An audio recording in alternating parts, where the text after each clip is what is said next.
Somebody's live. That's Vibing in the D with Lele. I want to thank everybody who is tuning in, who will tune in tonight. Make sure that you are subscribed. I am trying my best to reach at least 100 subscribers on this new channel by the end of this year. So we got a month to get 10 more people because I'm at 90 right now. So make sure you subscribe, make sure you share the video, like all that good stuff, and we will be getting started right now. You are now tuned in to Vibin' in the D with Lele, the podcast dedicated to the creatives of Detroit. Now let's get into this vibe session. So even though this podcast is dedicated to the creatives of Detroit, it's dedicated to the creatives of Detroit and beyond, because I hear and see other people that's thebomb.com with their vocals. You understand what I'm saying? Or their business or whatever they may have.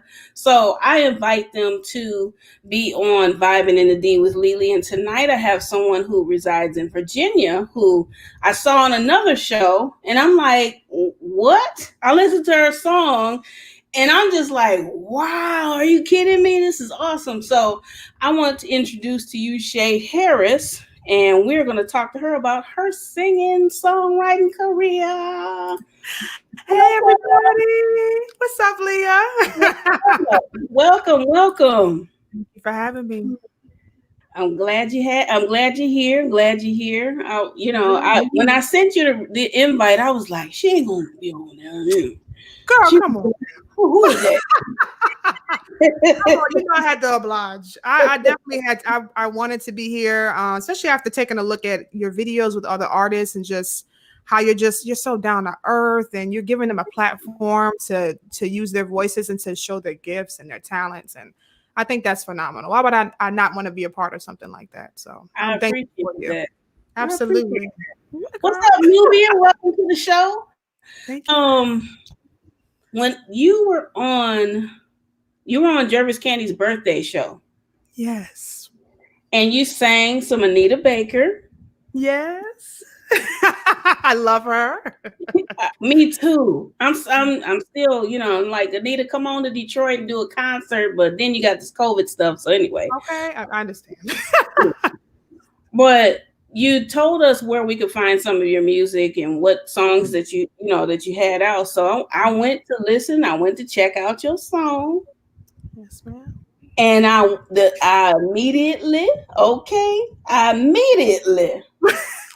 you immediately do? Look, when I heard the music itself, and then your smooth vocals came in, I was like, all right, now that's it right there. Now, goodness. I appreciate you. I appreciate you so much. I'm gonna play a little bit of that. YouTube, don't play with me, the artist. Then I'm playing this music from is sitting right there. Okay, don't play with me. See, I got permission. So I'm gonna play this. This is your song, "Faded Away." Okay, cool. First single. Oh my goodness.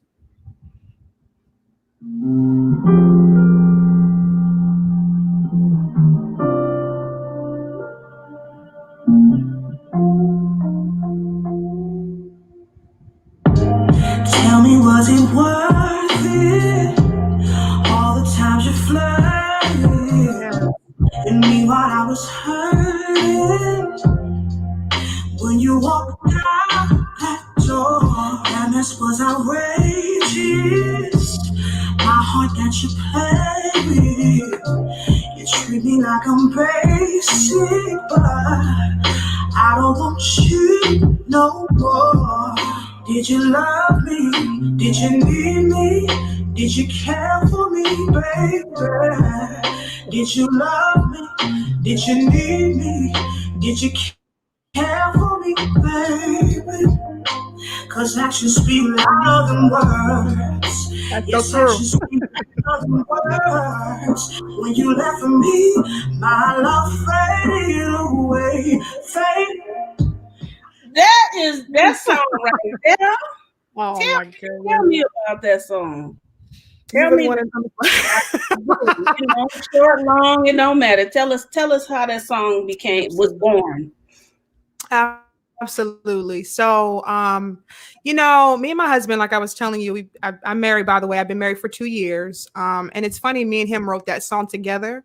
So sometimes you find yourself not necessarily still needing closure, but just being in a marriage and noticing that some of the things that have happened and some of the people who have done you wrong, you take that into that marriage or into that relationship.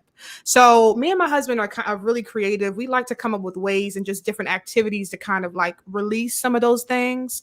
So we wrote that song together, and that was our closure. That was our closure that we needed. And it's like we were past it, but like I said, sometimes you notice some of those things in your relationships, your future relationships, whether you've been cheated on or whether you've been just somebody just did you wrong and you have trust issues. So that was our closure. And that was our way of saying, okay, like, you know, we're noticing some of these things and we're kind of just putting those things to bed. So we wrote Faded Away.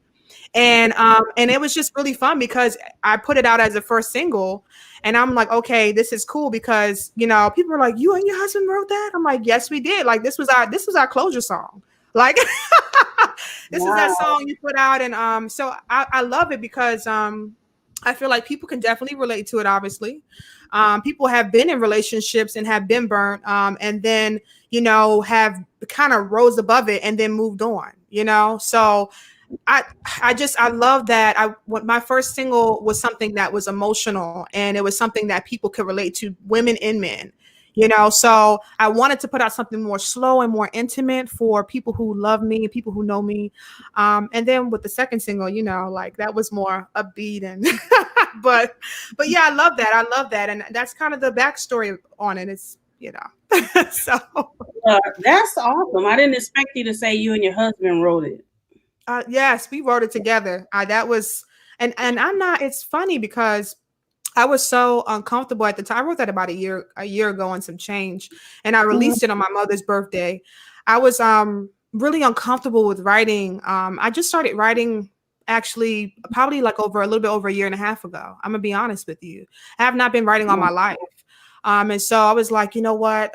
I'm nervous. You know, I don't know what I want to put out there to the world my first time. And that was just perfect because it came from such a vulnerable and emotional state.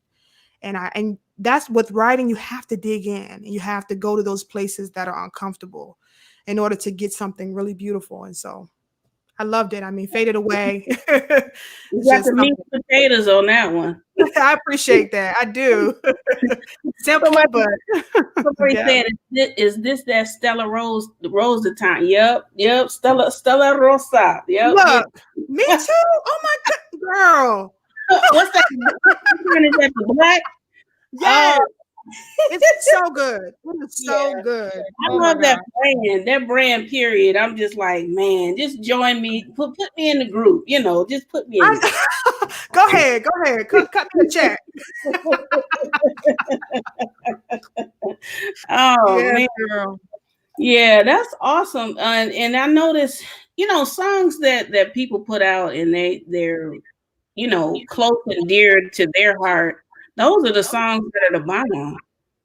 Oh my goodness. Absolutely. As a singer, you have to go into those places that are uncomfortable, those vulnerable places, you know, and that's very uncomfortable for me, Leah. Like I struggle with going to those vulnerable places, even by myself. And because I feel like with the way I was kind of programmed, it was always just to be strong, keep going.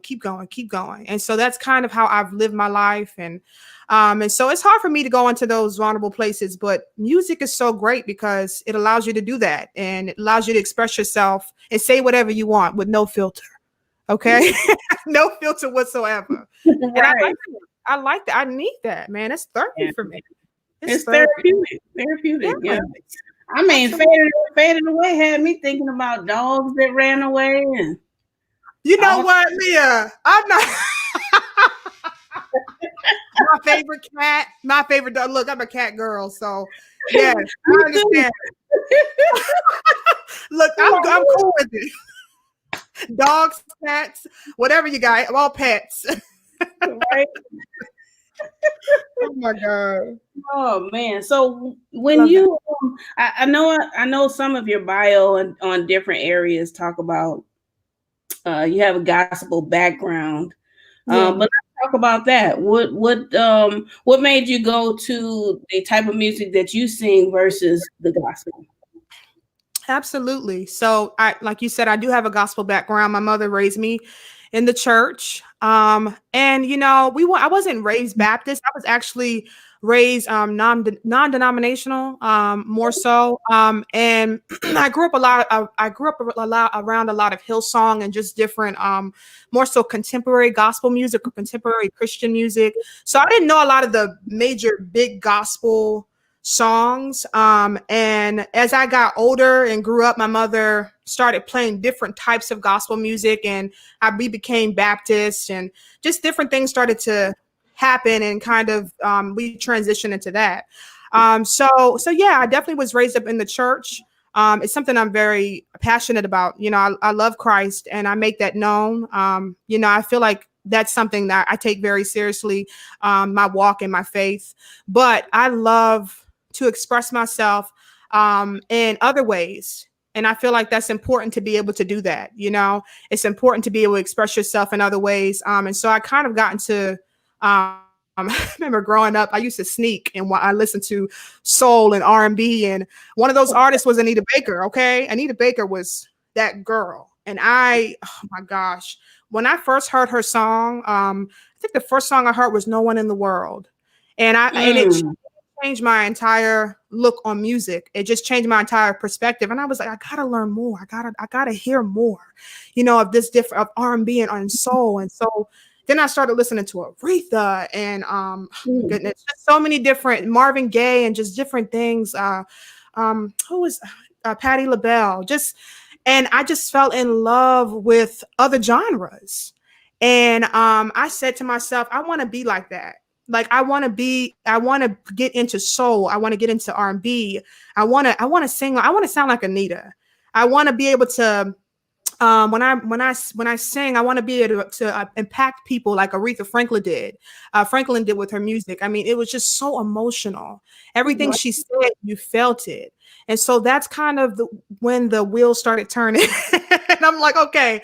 And I got to listening to all different types of music, and I became, I just wanted to do soul music. I wanted to do music that made people feel something, just made people feel something. And I wanted to have free range to talk about whatever I wanted to talk about. And no filter, but be respectful, at the same time, because I want kids to be able to listen to my music and feel proud of it. I want my parents to be proud of my music. So that's one thing I take very seriously. But yeah, that's just kind of how I got into singing, as far as soul and R&B, and my family is a very musically talented family. Everybody sings or writes or plays an instrument. So it was destined. I feel like I came out the womb humming. So it was destined. It was meant to be. So, but yeah, I mean, that's kind of how I got into it. And Leah, like, I think about music all the time. I think about singing every day, all throughout the day. And I knew that I was supposed to be a singer because I couldn't get my mind off of it. I would just listen to music through everything, through every emotion, happy, sad, depressed, no matter what I was going through. I was always listening to music. I was always singing.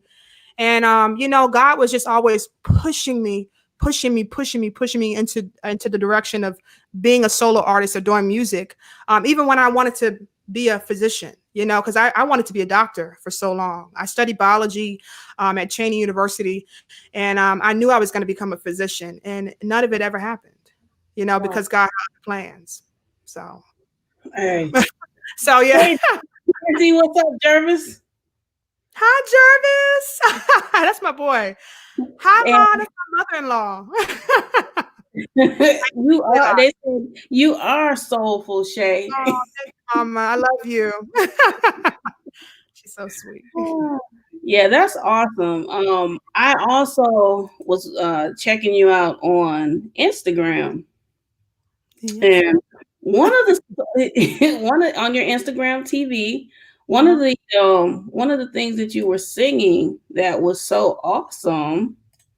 Let's see if I can pull this up here. Are you an investigator? Well, I can't be interviewing people I don't know nothing about them, you know. Look, I appreciate that. There's nothing worse than that. Oh man, it's like I'd be sitting here like, yeah, and then you'd be like, yeah. I know. So what's the weather over there in Detroit? Then people will be like, you know what? I'm gonna hang up. Okay, so this is yes. Yeah, I love that song too. I do too, Leah. Oh my goodness. All right, here we go.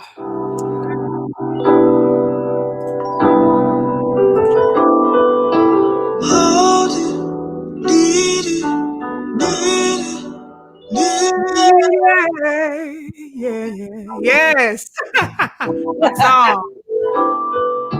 Shape button, baby, messing up your pillow. Touch me, take me, kiss me, love me, impress me.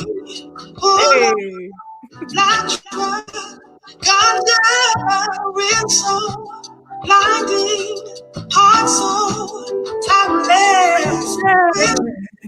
Yes. Free me. You're lost in the shame of my inside. Oh, there is a moon, and if you're really down, we can find. Lost in the alley, making love by your trash. Yeah. Oh, there is a moon, and if you really Cut it off! Lord have mercy, cut it off. Yes. Oh, thank you, Lele. It's so awesome. Musical position. Oh, bless you. Your voice is amazing.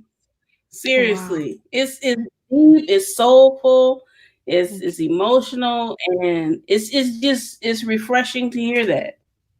I appreciate you, Lele. I really do. When you say that, it makes me. I'm so thankful. Because I'm and honestly, being very vulnerable right now, I did not like my voice growing up at all. I honestly, I was so uncomfortable with the way it sounded because honest to God, I was uncomfortable with the way it sounded because it was so different.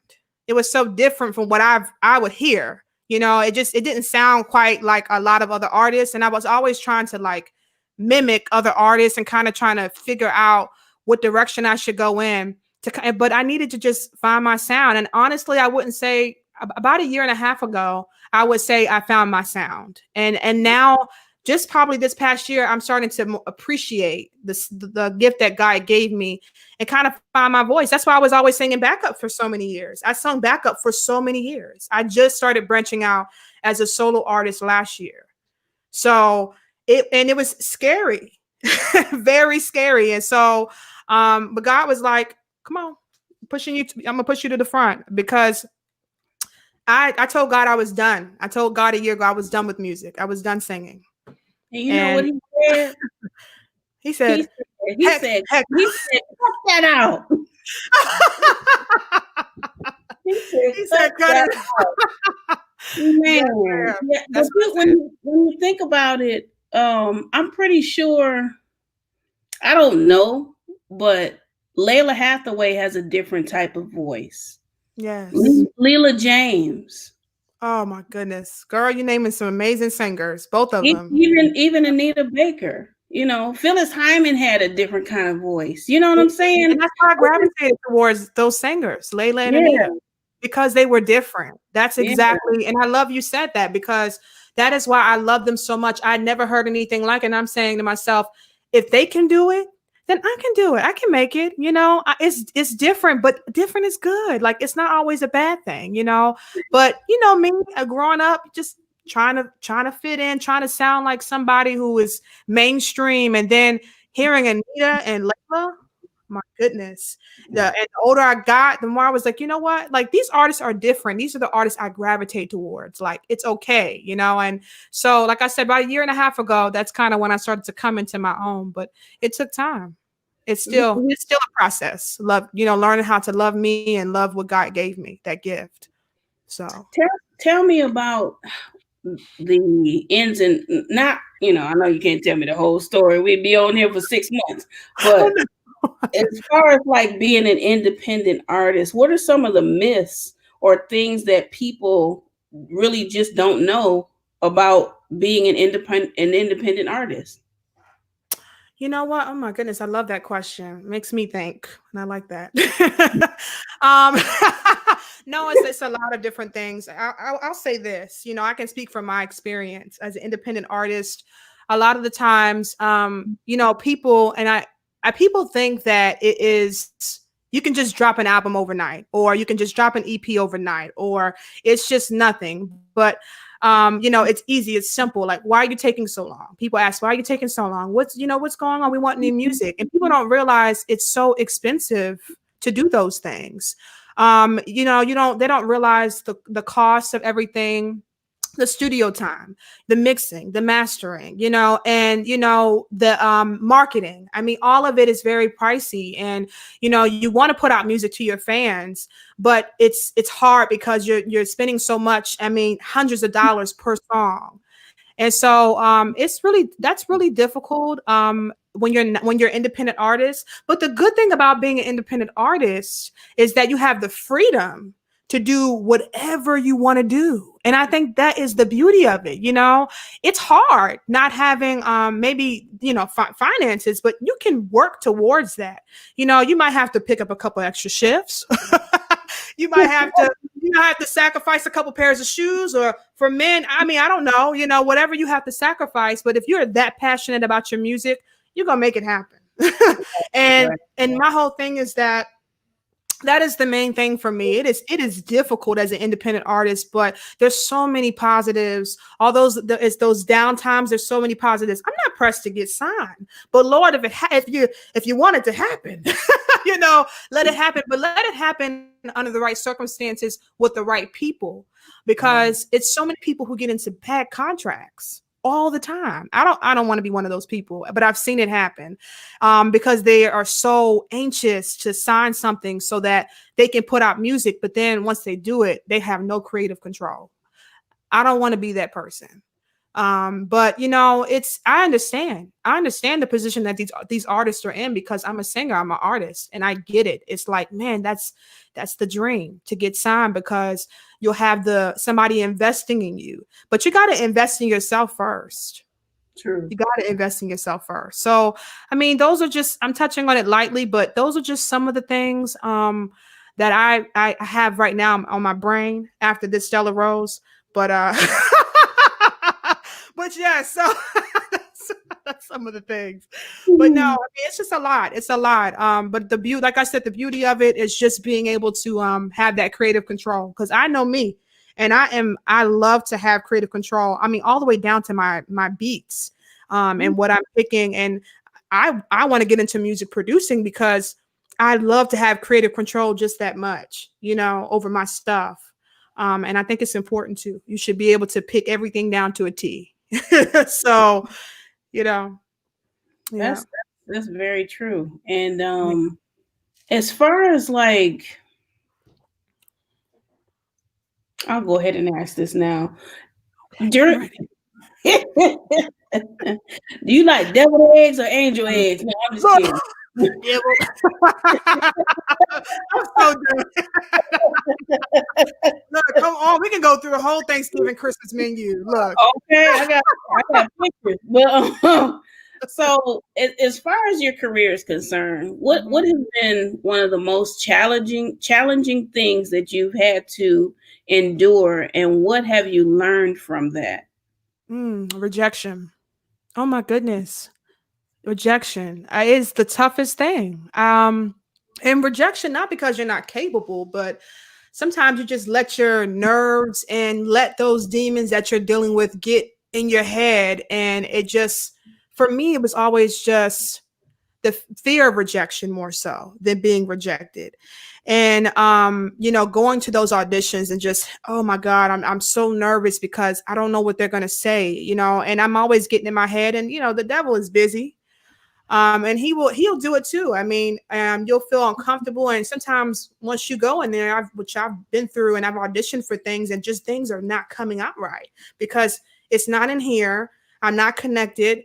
And I'm nervous and I'm feeling all these emotions. And that is the scariest thing, knowing that you have the talent, but fear is getting in the way. And so between fear and rejection has been the most challenging thing for me.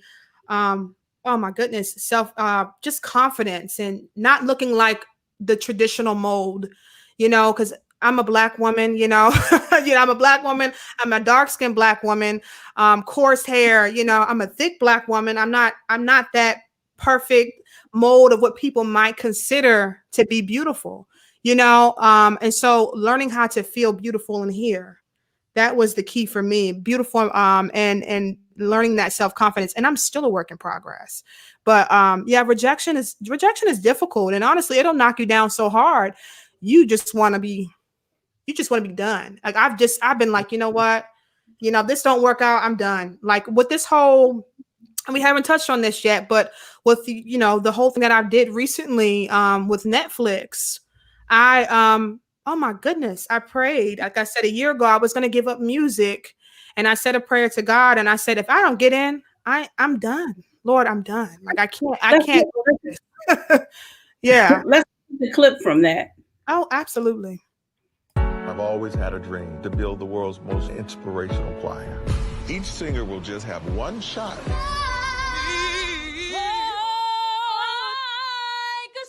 Trying to tell you.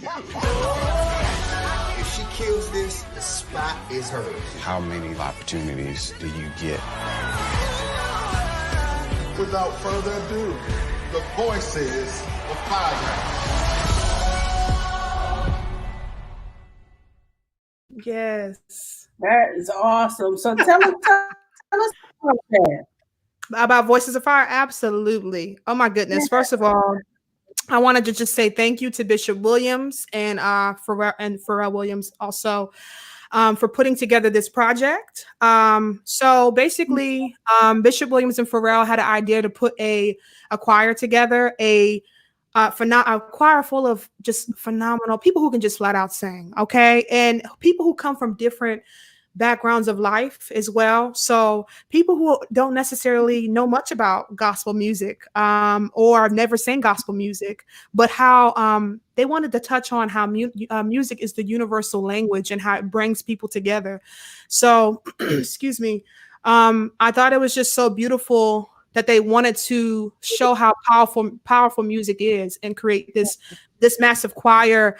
And like I said, it was just such a beautiful experience to be a part of. And when you watch it, it's so many beautiful voices, but what will really stick out to you is the stories. It's some really incredible stories. And it just, if you don't, like my mother said this the other day, she said, if I didn't know God, I would want to get to know God after this. Because it just hits you so hard, and it just makes you just want to just to know God, and just to be, it just kind of makes the life like what's this, and when you see other people on here, and I don't want to give too much away, who have been through things they've been through and have overcame those things, you can connect with that, because we've all been through things, but they're still using their voices, using the gift that God gave them. And they are able to just use it and just use it in such a beautiful way to inspire. And so that's what it's about in a nutshell. But please look at it and tune in, because you're going to just be so blessed. I'm telling you, you're going to and you're probably going to be able to really connect with a lot of people. And that's kind of what you want to do when it comes to music. I mean, we make music so that you can connect with us. We sing and we want you to connect with us. Music is very emotional. So I'm just so, please tune in. It's such a beautiful piece of work. So yes, please tune in. Congratulations. And I can't wait to tune into that, because it looks like it's going to be a very enjoyable show. It's great. It's great. Have you ever tried out for any singing competitions like American Idol, The Voice? I'm glad you asked that. I actually tried out for The Voice in 2012. and I actually made it through the first round. Okay. I made it, and I went all the way. I traveled to I went to Philly. I auditioned in Philly, and I made it far. And then I was like, at the time, fresh out of high school, very, very insecure, very nervous. Audition, and they ended up cutting me at the studio rounds right before you get on the main stage. And they told me, they were like, look, because I was singing and I just blanked out. I forgot the words. I just stopped singing. And that's a singer, like, no, you are not supposed to stop singing, you know? So they were like, look, we hear something. We want you to come back. We want you to come back. And I never did, Leah. I never did. Oh, wow. I never came back. And then I did. What's that? Oh goodness! Look, I don't know if the singing competition is for me, and it's crazy that I say that, because I just did this show on Netflix, and it was, I wouldn't say it's a competition show, because it's not a competition show, but they're trying to put together the best choir, so they want to pick the best singers. You know, they want to pick people who have good stories, people who have something in here. So, like I said, it's just I don't know. I'm just not that person to. I don't know, I'm not very competitive, but I'm open to it. I never say never. We'll just say that. I never say never. So, we'll see. Yeah. That's amazing. That's amazing, though. What are some of your other influences? I know we talked about Anita Baker and Layla Hathaway, and you talked about Aretha Franklin, but what are some other folks that really inspire you? Yolanda Adams. Oh my goodness.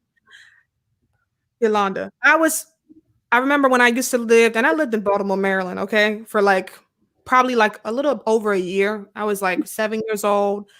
And I remember just being singing in the alleyway. I was always singing, and people from the neighborhood would crowd around me as a 7-year-old. And I would be singing In the Midst of It All by Yolanda Adams, belting it out, hitting every note.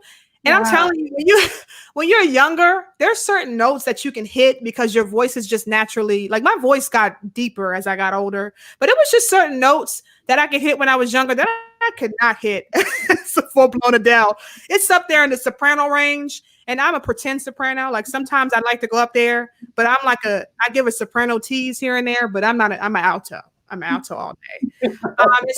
She's influenced me. When I heard her, it really, I always love gospel music. Don't get me wrong. Cause like I said, I was raised on it, BB and CC and Yolanda and Kirk Franklin. But when I heard Yolanda, that was oh my gosh. I had never heard anything like that growing up in Pennsylvania. Cause I grew up in Pennsylvania, Amish country, horse and buggies, you know, and I had never heard anything like Yolanda Adams. And when I heard that, I was like, oh my gosh. And so my mother was playing it for me as a child. And as I got older, I gravitated towards her spirit, her music. And she's incredible. She's influenced me so much throughout the years. So yeah, she is something else. Her voice is just soothing. It is. Did you see her tribute to Anita Baker? I did not. Girl. I'm gonna look it up. I'm pretty sure that was and I'm not even gonna put my socks on because they probably will fly off anyway. So they will. If you look, don't put your socks on, don't put your wig on. I mean, look, for me, I know, look, gone. Eyelashes, all of it. Edges, I gotta put some edge protection on. Okay, all over that. Because she will say she is insane. She's insane. She just is. She's gospel royalty, honestly. Let's be real. But it's a lot of new artists who are they're really doing it. R&B and gospel. You know, they're really doing it. They're giving these people not a run for their money, because these are legends. So it's no competition there, but it's just beautiful to see that generations are going by. The new generation is so talented, and it just gives me hope for my kids, because I want them to be able to listen to artists who, you know, have that anointing, have that sound, have that something that will inspire them, and hopefully they sing. I want my babies to sing, but I don't want to force it. So yeah, it gotta be something that they're passionate about, like you are. Absolutely. Yeah. If you're passionate about it, then go for it. Yeah. Right. We are going to take a pause for the cause just for a few moments because I want to let everybody know that on my other channel experience, I'll be doing my lunchtime chat on weekdays. That's Monday through Friday at 1 p.m. But this is just to give you a little heads up. The clock has started. Do you got time to chat? Lunchtime chat. Yeah. Do you got time to chat? Lunchtime chat with experience. Do you got time to chat? Lunchtime chat. Yeah. Do you got time to chat? Lunchtime chat with experience. Do you got time to chat? It's fun and laugh. Just come and sit with me. Lunchtime chat with experience. Come on, Leah. I love that music that you put on there. Well, let me tell you that music is done by a local artist named I'll Exist. Okay. And she created that theme song. She created the theme song for this show.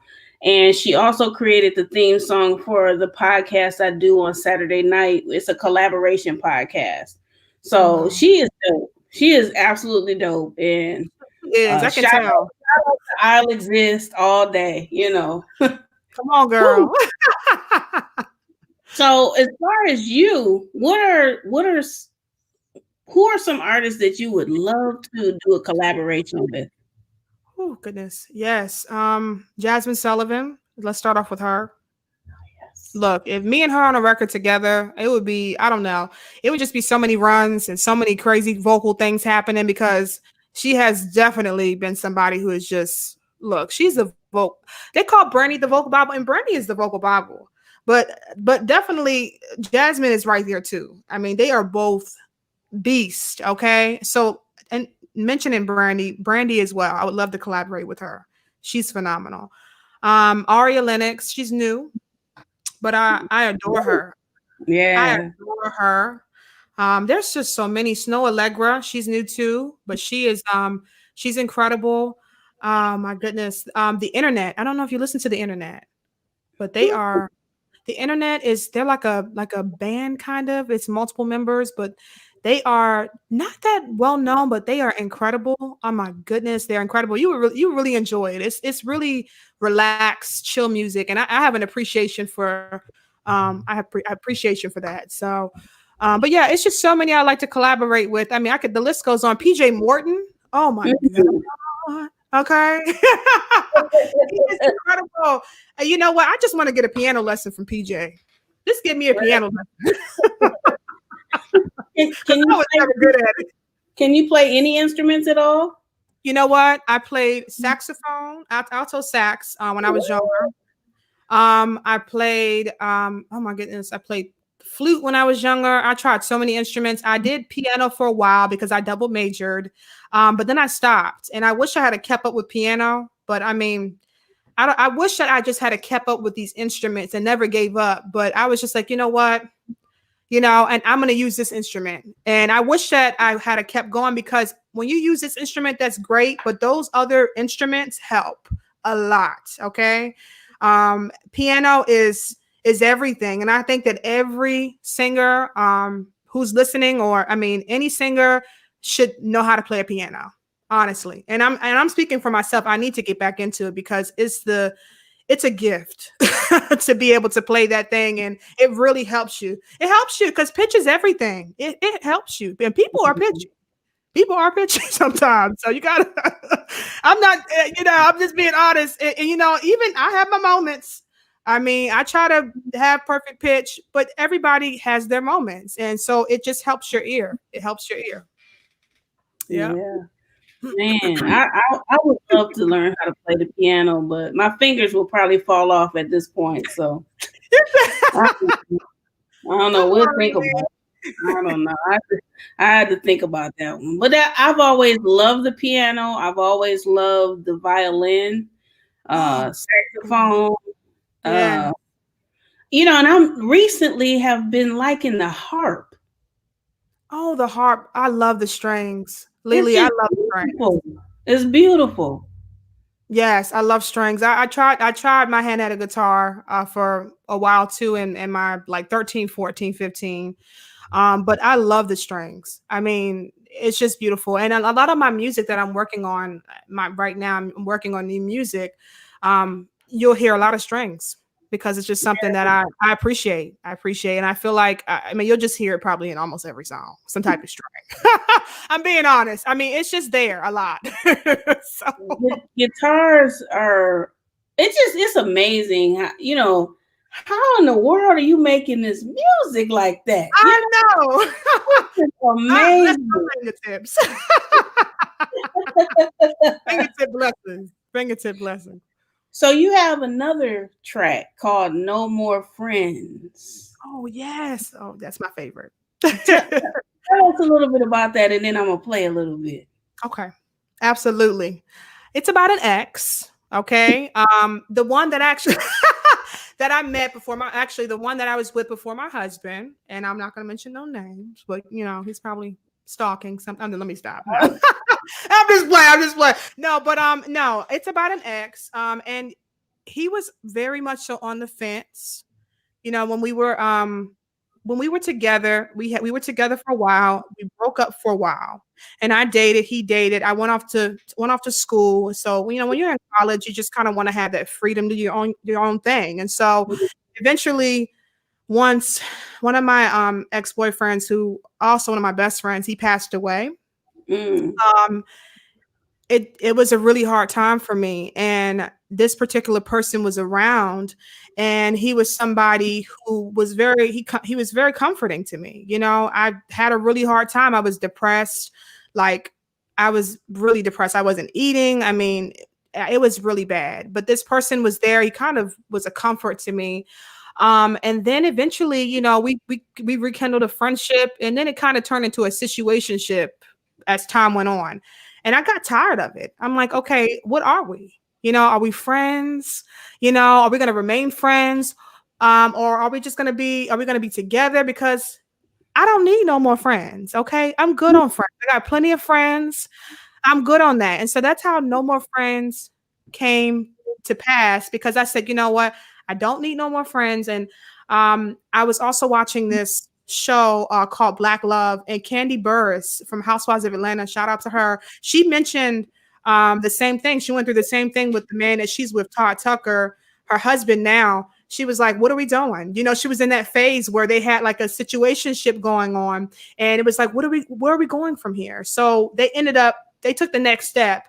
But for me and my ex, obviously that was something that I left that situation, and I found my husband, and we're married now. But that was what it was inspired by. So I know it's a long story, but that's what it was. Hey, ain't nothing wrong with that. So let's check out No More Friends.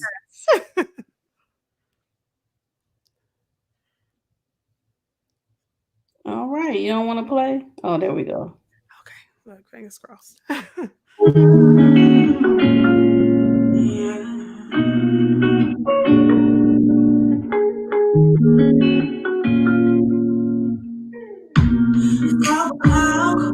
On the phone, waiting up, staying up, great conversations.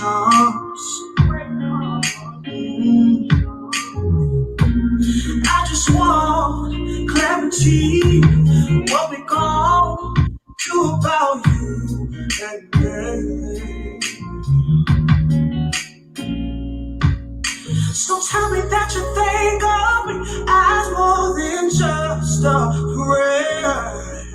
'Cause I can't get you off my mind. I don't want this to end. Tell me that you are just my man.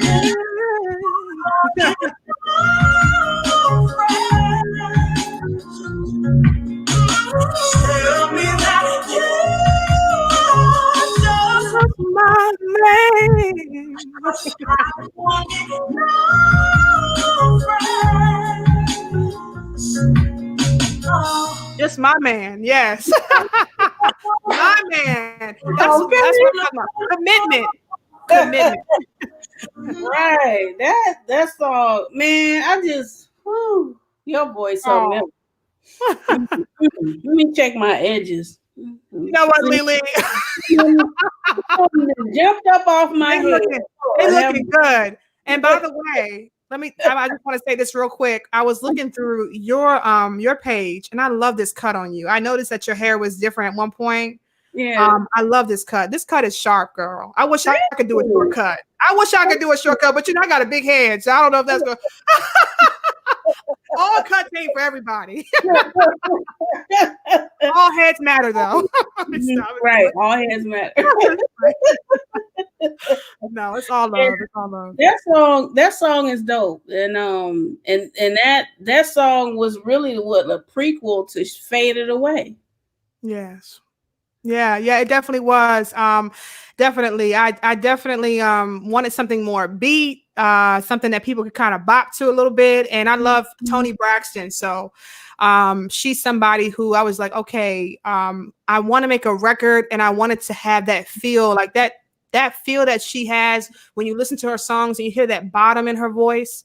I wanted to kind of showcase those things and kind of just create that same feel. Because for me, music without feel is just words. It doesn't mean anything to me. Like, I hear people who can sing, but if it's not here, if it's not there, I just disconnect. And so feeling is everything. And it was important for me to create a record where people could just bop and you could just feel something, you could relate to it. So that's, I call my music feel good music, because that's just kind of what I'd like to give to the world. I hope that people feel good listening to it. So, yeah. What's something that you're looking forward to doing in the near future? My goodness, I'm definitely looking forward to just my solo career just taking off. I want to put out an EP. And I'm working on it right now. And I'm really, really excited about it because you're going to hear a lot of different types of sounds, but it's all going to work. It's going to come together. I was really influenced by Michael Jackson growing up. He was somebody else that influenced me. And now I feel like I'm not going to compare this artist to Michael Jackson, but I feel like you can tell Michael Jackson you could tell Michael Jackson has influenced The Weeknd. And they kind of have, I don't know if you realize that, but they kind of have some similarities. You can just tell The Weeknd loved Michael Jackson. I feel that. And so one of my songs on my album, it's very up tempo, it's very pop, but, and people wouldn't expect that, but I like that. I like when people hear things from me that they wouldn't expect, but that's kind of my goal. My goal is to put out an EP. And I'm working on a lot of other things outside of music too. I'm working on becoming a real estate agent. And I know that's so outside of music. But I've always worked in the medical field. And so now I wanted to branch out and just be a real estate agent. And that was something I really wanted to do as well. And I kind of want to work it in with my music a little bit. It's kind of, for me, a marketing tool where I can help people find homes, but I'm also a singer. So I think that that's something that I could also kind of pair those two together and just make it work. You know, you got to find ways to be creative. I tell you what, you take the people in the house, right? Instead of telling them, okay, so this is where the fireplace is, and over here we have these countertops. They're butcher block countertops. You start singing it, okay? I love that, Lele. You sing it. I don't know. You know, hopefully ain't nobody watching that's in the real estate and they do it. But you sing it, and they will be like, you know what? How you take a check? How much? How much? Can we go ahead and enter into a agreement, a listing agreement together? Get your connection. Look, I love that. Look, Lele, I love that. It's really funny because I was sitting down, and I don't want to get too off topic with I was taking my test, my proctor exam before the final exam. And I was telling one of the brokers there, managers there, that, hey, like, you know, I'm a singer too, as well as that. And he was just like, freaking out like, oh my gosh, we got to figure out how to make these things work together. Like if you join my team, like anytime somebody hears that I sing, and, you know, I've gotten 2 broker offers, but anytime they hear that I sing, they're like people, they just get excited because they're like, we got to figure out how to make this work. And I love that other people just think that way, because that's something that I thought about. I said, you know what, I'm a singer, you know, and so if I'm going to go into another profession, I want to be able to make the 2 work together. And I thought that was just the perfect thing to do. I also work in the medical field, so you know, that's something that I want to continue to do. I might even go back to school and, become an MD. I mean, who knows? You know, I kind of want to go back to school for music as well, because it's something I started in with music and I never finished. I dropped my major halfway through, and my music major. And I was really mad that I beat myself up for a long time that I did that, because I felt like I should have done that. It's important to perfect your craft. And I regretted that, but I think that, you know, it's always time. I'm still living and breathing. So, yeah. Yes, ma'am. Marshmallow Rosa Black. You are crazy. I love it. I love your energy. I love your spirit. It's so beautiful.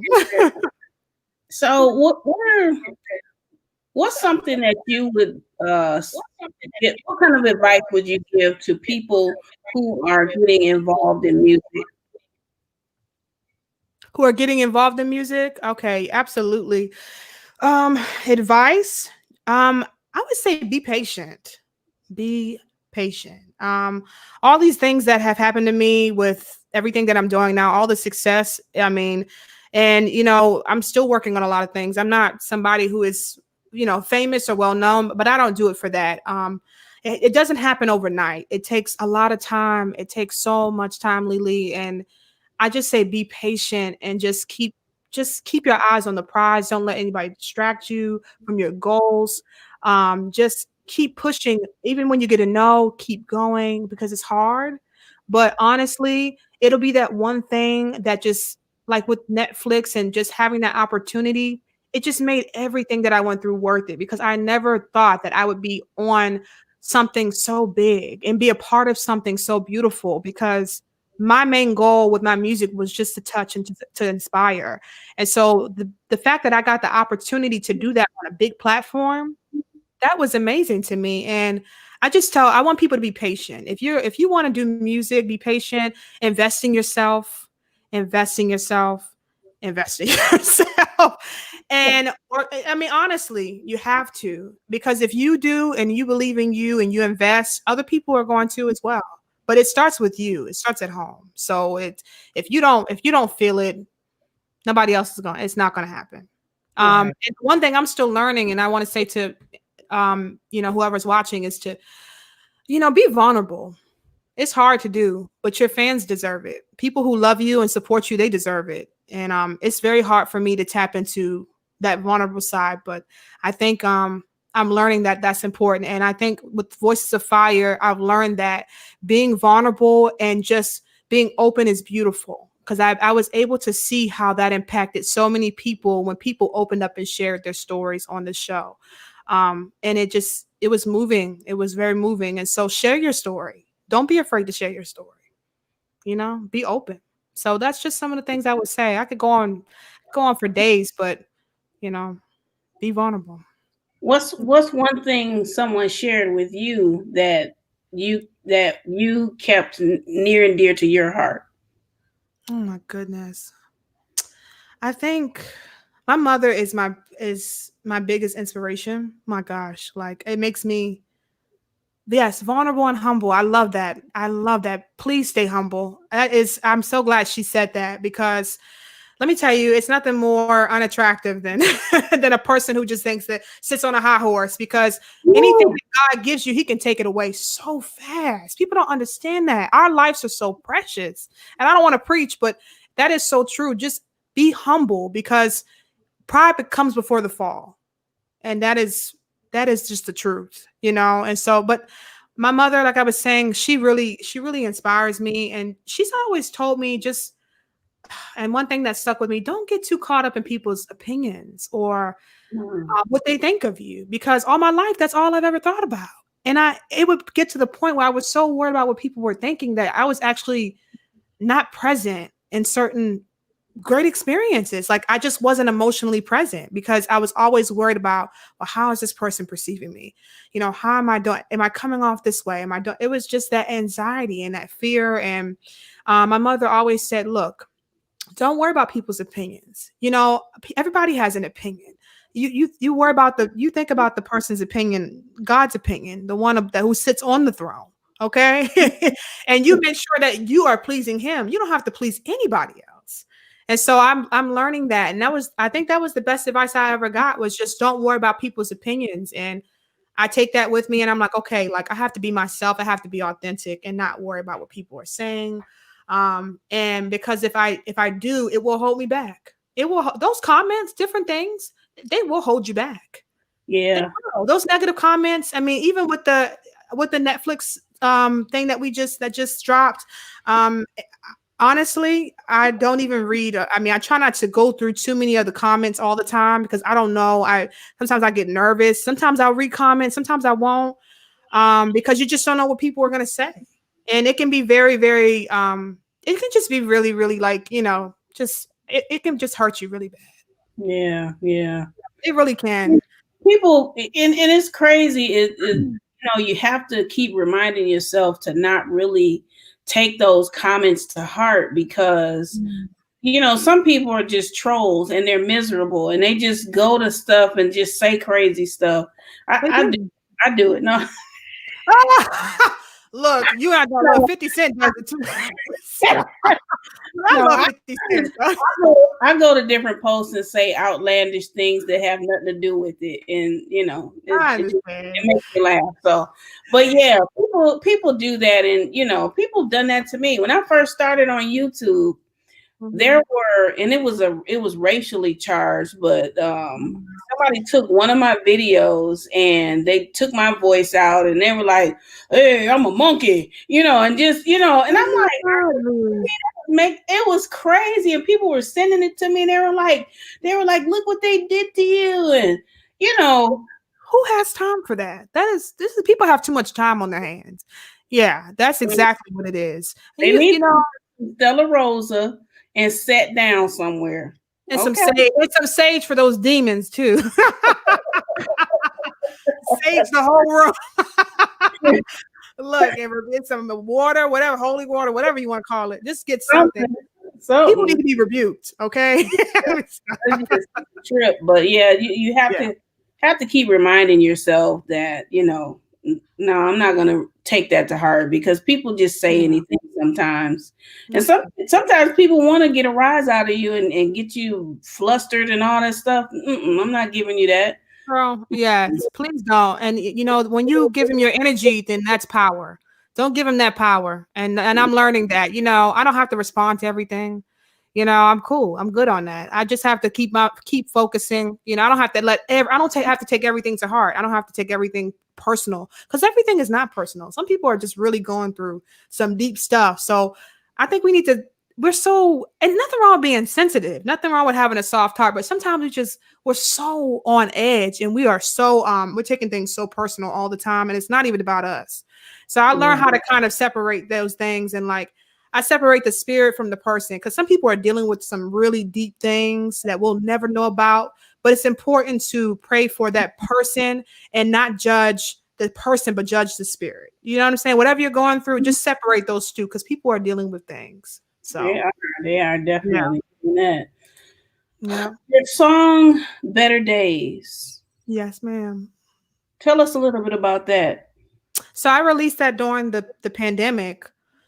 And yes, I'm sorry, I saw my mom's comment, my mother-in-law's comment was about the Stella Rose. She put me on to this, but shout out to Mama Hemby. Anyway, Better Days was released during the pandemic. I literally wrote that song in probably like 15 minutes. I was just literally just had all these words come to me. I heard this instrumental by this very talented producer. I absolutely adore him, GC Beats. He's phenomenal. And I heard that instrumental and I said, oh my gosh, like it moved something in me. It kind of reminded me of old gospel, like old gospel. And Yeah. I love old gospel. Like I'd love it. So I was thinking of a particular artist. God is one of my favorite songs. And it kind of took me back to those days where things were just kind of more simple, simply done. And it's just a few lines, you know? And so I wanted to release it to really inspire people during this pandemic, because I just kept on praying to God for better days. And so it was a prayer, really. And I was praying and praying every day for better days. I was like, Lord, this has to get better. I mean, this is the new normal, but it can't be the new normal, God. It cannot be the new normal. Like it was so hard for me, but God showed me, like, you know, even through situations like this, I'm still there. Like I'm still there. Like you're gonna get through this. And my writing really helped for me. And that's when I really cracked down and started writing my album, my EP. And I also started just writing in general, journaling, you know, just things like that. It really helped me get through the pandemic. And we're still going through it, but it helped me get through quarantine, you know? Yeah. So, yeah. It's given a lot of people time to reflect on things and kind of refocus. So I can appreciate the pandemic. I'm so done. I don't want to appreciate no pandemic, but you know, but it's for introverts and for, you know, or for extroverts who just kind of needed to, you know, that time, because sometimes, like for me, I'm an extrovert, but I need that time to heal and to recuperate. I need my personal time. So it was kind of nice to just just to sit back and just say, okay, like this is just my time. And I'm going to take this and I'm going to be still, because I felt like God was saying, be still. He needed us to be still in those moments. Yeah, so that's how it came about. We're gonna check out a little bit of Better Days. We're gonna play it, okay? Before we get out of here, did you want to sing it or you want me to play it? Oh, you can play it. No, it's fine. You can play it. Look, ooh, that's a.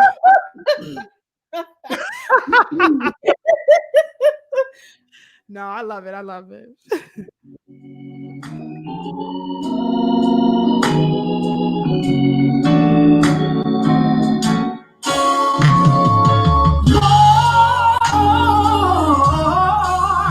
I'm praying for better days. Lord, I'm praying for better days. Lord, I'm praying for better days. Lord, your people are crying. Lord, your children are dying. I'm praying for better days. So much death, so much destruction, so much pain in the world today. I woke up with a heavy heart this morning, tears rolling down my face. What you saying to healing, Lord? Breathe on your people. Oh, we need you right now. I'm praying for better days. Oh, yeah. Woo! Yeah, that song Got me wanting to go watch The Color Purple. You know, I'm done. Just took me all the way out. I am so weak. You know what? I cried so much in the studio. That's why, oh my God, trying to get through that song, it was tough because I felt it. Like, oof, yeah. It's a place that, like, there was so much going on, you know. Yes, with Black Lives Matter and, you know, George Floyd. I mean, all of those things, and just worrying about going out here and something happening to my husband or something happening to me, my brothers, my family in general. That's I mean, all you can do is pray at that point, because it's not anything that can protect you, but Christ. I mean, if you are a believer, that's what I hold on to, that Bible and just prayer. I hold on to it, because there's no weapon that can protect you like you can. So, but yeah. Mm-hmm. Yeah. Well, Shay, I appreciate you being on the show. You're welcome back anytime. I can't wait to hear your new music, and keep doing what you're doing. I'm gonna keep playing these songs until all the streaming people be like, you know what, go get your own copy, which I would like that. Because absolutely. I have made MP3 skip before. Got you. I would love it. Awesome. Yeah. Absolutely. Like, I would love that. You mean you actually like a hard copy of it? Is that what you mean? Yes, I would love that if you have that. Absolutely. I can definitely, we can definitely work something out with that. Okay. We'll get together after the show. Yeah. Yep. Don't leave. I'm gonna close us out. Oh no, I'm not.